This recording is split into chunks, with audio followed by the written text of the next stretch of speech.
நீதியரசர் ஜி.ஆர். சுவாமிநாதன் அவர்கள் இன்னும் தெளிவான ஒரு தீர்ப்பை கொடுத்திருக்கிறாரு. அந்த தீர்ப்புல அவர் திருப்பரங்குன்றம் முதல் முறை அல்ல, பல முறை இந்து பண்டிகைகளுக்கு, இந்து கோயில்களுக்கு ஏதோ ஒரு வகையில இந்த அரசு செயல்பாடு எடுக்கிறது இல்ல,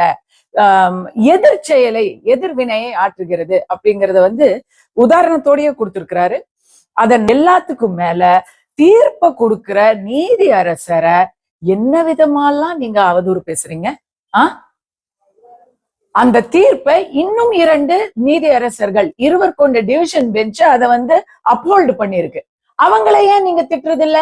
இவரை மட்டுமே நீங்க பர்சனலா டார்கெட் பண்றீங்கன்னா உங்களுக்கு வேற ஏதோ காண்டு இருக்கு. திரு ஜி.ஆர். சுவாமிநாதன் அவர்களை தனிப்பட்ட முறையில இந்த அரசு தாக்குது. பாராளுமன்றத்துல போய் மெம்பர் ஆஃப் பார்லிமெண்ட் முன்னாள் அமைச்சர் டி.ஆர். பாலு அவர்கள் பேசுறாரு, இந்தியா கூட்டணியில எல்லாரும் போய் இம்பீச்மெண்ட்னு போய் ஒரு நீதி அரசர் ஒரு மனிதரை இவ்வளவு தூரம் ஏற்கனவே அவர் மேல இந்த பகுத்தறிவு குரூப் எல்லாம் சேர்ந்துக்கிட்டு அவர் மேல ஏற்கனவே பல புகார்களை சொல்லி இதே போல பிரஸ்ஸை எல்லாம் கூப்பிட்டு இன்டர்வியூ கொடுத்த அந்த கூத்தையும் நம்ம பார்த்தோம்.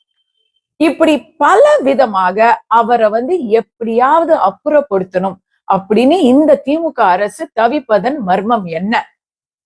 அந்த மர்மம் என்ன அப்படிங்க? ஏன்னா நேர்மையான ஒருத்தர், விலை போகாத ஒருத்தர், வளைந்து கொடுக்காத ஒருத்தர், நீதியை மட்டுமே நிலை நாட்டக்கூடிய ஒருத்தரை அவருடைய ஜாதி என்ன, பின்னணி என்ன, பின்புலம் என்ன அப்படின்னு விதவிதமான அவதூறுகளை இந்த அரசு தமிழகத்தின் திமுக அரசு அவர்களை சேர்ந்த கூட்டணியினர் கூண்டு கட்டி ரவுண்டு கட்டி அடிப்பதன் மர்மம் என்ன?